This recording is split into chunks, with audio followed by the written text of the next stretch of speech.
Across this vast estuary, engineers faced deep water, weak seabed, and one of the most complex marine crossings ever attempted.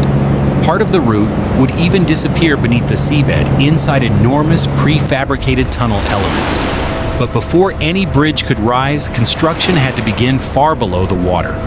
Engineers first studied the seabed, foundation loads, and the behavior of weak marine soils. Marine survey crews then fixed each offshore foundation position with extreme precision. Heavy offshore equipment began driving the bridge foundations deep into the seabed. Below the water, these deep foundations transferred enormous structural loads through weak upper sediments. Above them, large offshore pile caps began forming the base for future marine piers. One foundation became several, then dozens, extending the bridge alignment across open water. Check the alignment on pile cap 7. Alignment confirmed. Ready for handover inspection. Noted. Ensure all anchor bolts are secured. With the foundations ready, engineers planned how to transport and erect enormous prefabricated marine piers. Each massive pier was carried offshore on a heavy transport barge. Rigging crews secured the lifting system before the load could leave the barge.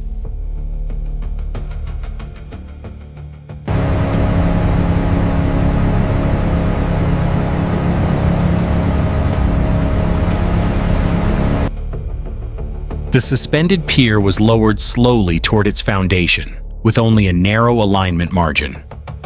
The same heavy lift cycle was repeated until rows of marine piers stretched across the estuary.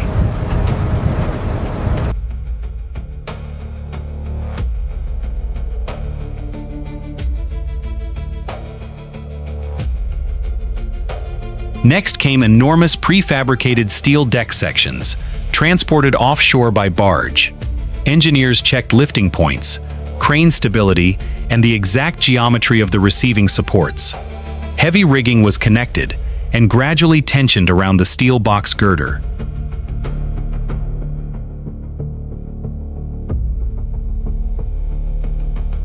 Still suspended, the giant deck section moved slowly into the space between two marine piers.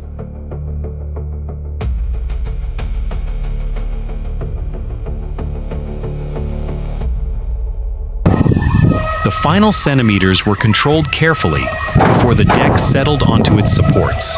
Then the cycle began again, with the next enormous steel section.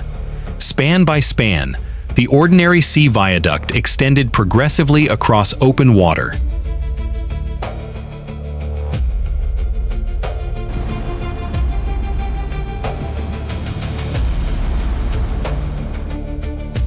Where major shipping channels crossed the route, engineers needed much longer spans and greater navigation clearance. The main pier foundation was completed before the giant steel tower could be erected. A massive prefabricated steel tower arrived offshore as one integral structure. Heavy lifting systems were connected, while the tower remained fully supported on its barge.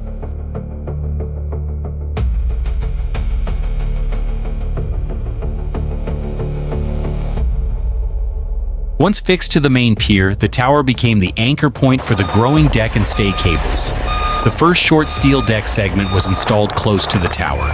Then the first stay cables were tensioned between tower and deck. As new deck segments were added, additional stay cables supported the growing cantilevers. From opposite sides, the unfinished deck halves advanced steadily toward the center.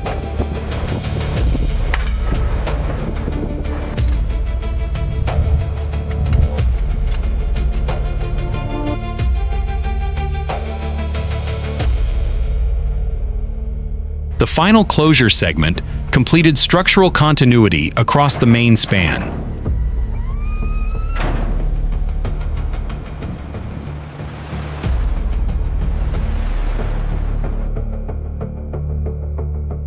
The tunnel required artificial islands, but the seabed here consisted of deep, weak marine soil. At first, the future island site was nothing more than open water. Construction began with the arrival of the first giant steel cylinder. Heavy rigging was secured before the cylinder could be lifted vertically from its barge.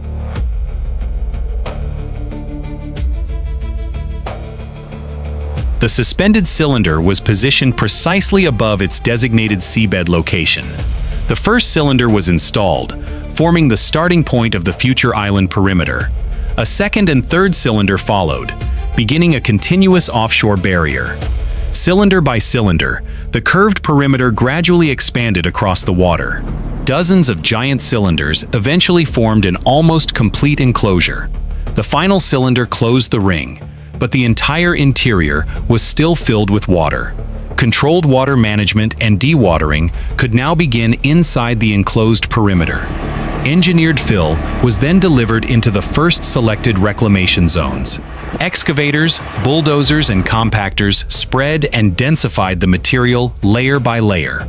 Water-filled space gradually became engineered ground as reclamation advanced across the enclosure. Only final grading and compaction remained before the bare island platform was ready.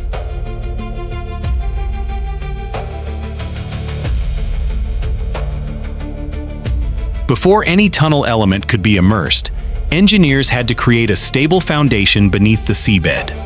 Marine survey vessels first defined the precise alignment of the future tunnel trench. Heavy dredgers excavated a broad trench through the existing seabed. Residual loose sediment was then removed to prepare the trench for ground treatment. The weak underwater ground was improved before any structural foundation layers were placed. Engineered stone and gravel were progressively placed along the treated trench bottom. Specialized equipment then leveled the underwater foundation bed with controlled precision. Section by section, the prepared foundation extended along the future tunnel alignment.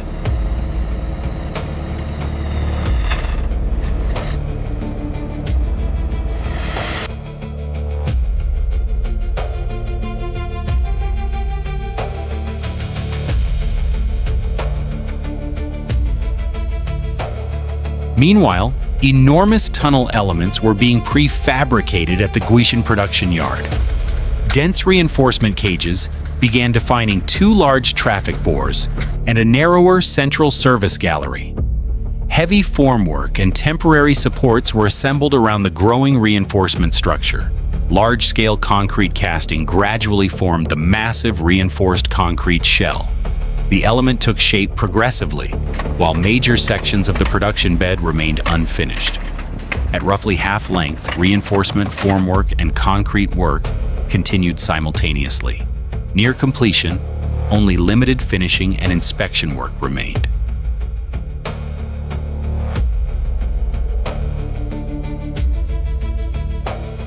The completed element was prepared for marine transport, sealing and towing operations. Engineers checked buoyancy, towing points, tugboat formation, and the available weather window. Tugboats moved into coordinated positions around the enormous floating structure. Heavy tow lines were connected and gradually brought under tension. The convoy then began moving slowly away from the production site.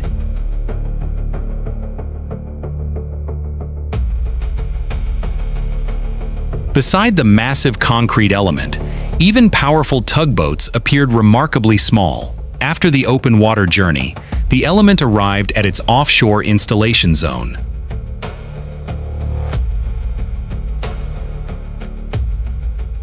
The next challenge was controlling ballast, descent, alignment, and final underwater positioning. Specialized installation vessels moved into carefully controlled working positions around the element. Ballast systems, lowering cables, and positioning equipment were prepared for the descent. The massive tunnel element began sinking extremely slowly under controlled ballast and cable tension. Below the surface, the element descended toward the prepared foundation bed with a large gap still remaining.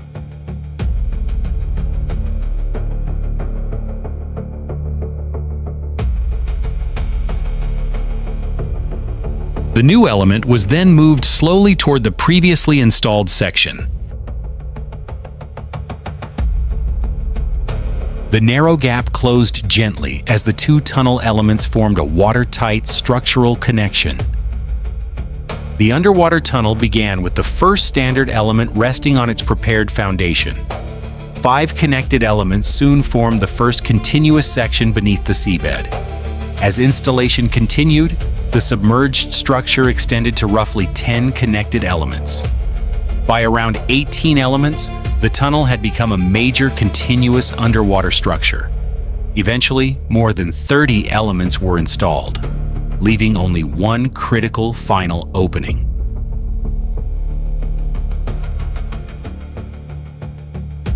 Closing the final opening required a special structure, a massive heavy lift, and extremely tight alignment control. The closure structure and lifting barge were positioned beside the last unresolved gap. Massive rigging systems were secured, while the closure structure remained fully supported on the barge. Suspended beneath the lifting system, the closure structure descended slowly toward the final underwater opening.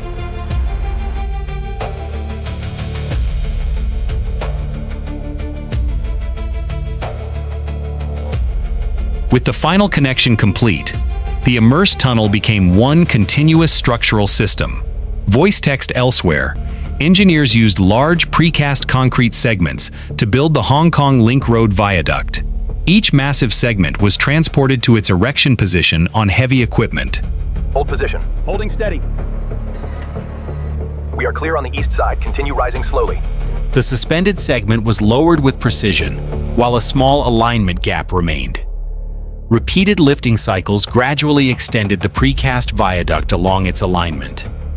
At Sha Lo Wan, specialized heavy equipment handled an exceptional long-span viaduct operation.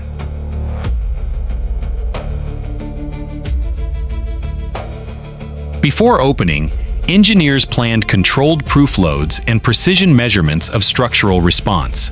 The test span was closed, cleared, and instrumented before any heavy vehicles entered.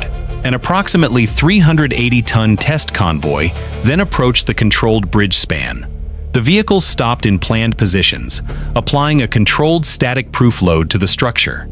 Engineers measured vertical deflection to verify how the bridge responded under load.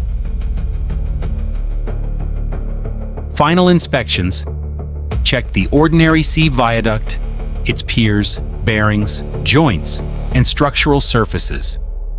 The cable-stayed bridges were inspected from tower to deck and across every major cable connection.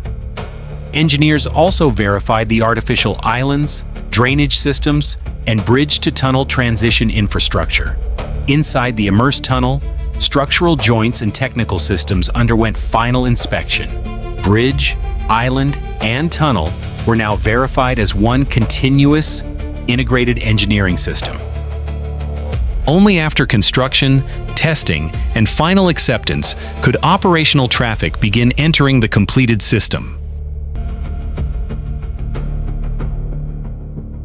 Across the navigation channels, completed cable-stayed bridges carried the roadway above active shipping routes.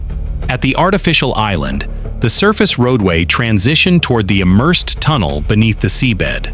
Together, bridge, island, and tunnel formed one continuous route across and beneath the estuary.